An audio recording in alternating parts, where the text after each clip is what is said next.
Bismillahirrahmanirrahim. Perkenalkan, nama saya Muhammad Thorik Alfisurur dengan NIM 2511207404. Saya berasal dari kelas 2025A. Di sini saya akan membawakan kisah si anak durhaka yang berjudul Maling Kundang. Di suatu wilayah di pesisir pantai di Sumatera, ada seorang ibu yang bernama Rubayah dan seorang anak laki-laki yang bernama Maling Kundang. Mereka tinggal berdua dan hidupnya sangat sederhana. Sang ibu dan Maling Kundang berjualan di pasar untuk memenuhi kebutuhannya. Dan Maling Kundang sejak kecil berpikiran untuk bekerja. Hari demi hari, bulan demi bulan, Maling Kundang pun tumbuh menjadi seorang dewasa dan remaja. Maling Kundang ingin bekerja dan meminta izin kepada orang tua. Ibu kandungku minta izin untuk bekerja. Apakah kamu yakin ingin bekerja, Maling Kundang? Ibu tinggal sendiri di sini. Kamu ingin bekerja, ibu dengan siapa? Apakah kau benar ingin meninggalkan ibu sendiri di sini? Ibu, aku ingin bekerja hanya untuk sementara, bukan untuk selamanya. Jadi izinkan aku untuk bekerja ya, ibu. Maka baiklah, Maling Kundang. Ibu izinkan, tapi tetap hati-hati ya nak. Kalau sudah sukses, engkau balik ke sini. Baik bu, aku janji kalau aku udah sukses dan kaya raya, dan aku udah sukses, aku bakalan melihat ibu. Baik nak, pergilah dengan selamat. Ibu doakan di sini, ibu menunggumu. Baik bu, terima kasih Maling Kundang. Ibu, Maling Kundang di jalan. Bekerja dan Maling Kundang sudah beranjak dewasa dan Maling Kundang sudah menjadi orang yang sukses dan kaya raya. Maling Kundang sudah mempunyai istri dan yang berketurunan dari seorang raja.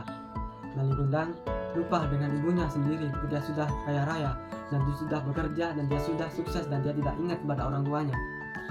Maling Kundang sangat bangga hati karena dia memiliki istri yang cantik. Hahaha. Lihat istriku, dia cantik bukan? Hahaha. Maling Kundang pun sangat senang memiliki istri yang cantik. Dan Maling Kundang ada berniat untuk main ke kampung halamannya, tapi bukan melihat sang ibu, hanya melihat pemandangan di kampung sekitar halamannya. Maling Kundang pun pergi bersama sang istri untuk melihat kampung halamannya. Maling Kundang pun bersama sang istri, mereka menaiki kapal. Setelah tiba kebun Maling Kundang, ada sang ibu.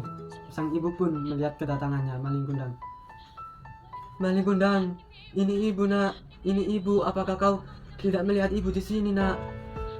Maling Kundang tidak melihat ibunya dan dia tidak mengakui ibunya sebagai ibunya sendiri. Maling Kundang, ini ibu nak, ini ibu. Seorang istri Maling Kundang, dia berkata, siapa dia? Apakah dia ibumu? Apakah dia ibumu? Ibumu kamu pernah bilang ibumu kaya raya dan dia punya rumah yang mewah. Kenapa dia jelek seperti ini? Tidak istriku, dia bukan ibuku. Ibuku tidak jelek, ibuku tidak gembel, tidak busuk seperti ini. Maling Kundang pun di sana sangat membantah kepada ibunya. Ibunya sangat sedih. Maling, tega sekali nak, tega sekali engkau tidak mengakui ibumu sebagai ibumu sendiri. Maling Kundang pun tidak mengakui ibunya sebagai ibunya sendiri. Ibunya sangat sedih, dia tidak mengakui ibunya sebagai ibunya sendiri. Setelah itu, Maling Kundang pun pergi dengan sang istri. Maling Kundang pun meninggalkan ibunya. Maling Kundang pun pergi ke tempat asal istrinya. Ibunya pun sangat sedih kepada Maling Kundang karena ibunya tidak dianggap sebagai ibu kandung sendiri. Ibunya pun meminta kepada Tuhan, ya Tuhan, jika memang dia tidak mengakui aku sebagai ibunya sendiri, maka celakakanlah, maka dia kutukanlah menjadi batu. Maling Kundang pun pergi bersama istri menaiki sebuah kapal. Dan tiba-tiba terjadi badai yang sangat dahsyat. Ibunya pun mendoakan yang buruk kepada Maling Kundang. Apa ini istriku? Apa ini? Wah! Dan ibunya pun sangat sedih karena Maling Kundang tidak mengakui sebagai ibunya sendiri. Sekian dari saya, mungkin kurang lebihnya Mohon maaf yang sebesar-besarnya. Assalamualaikum warahmatullahi wabarakatuh.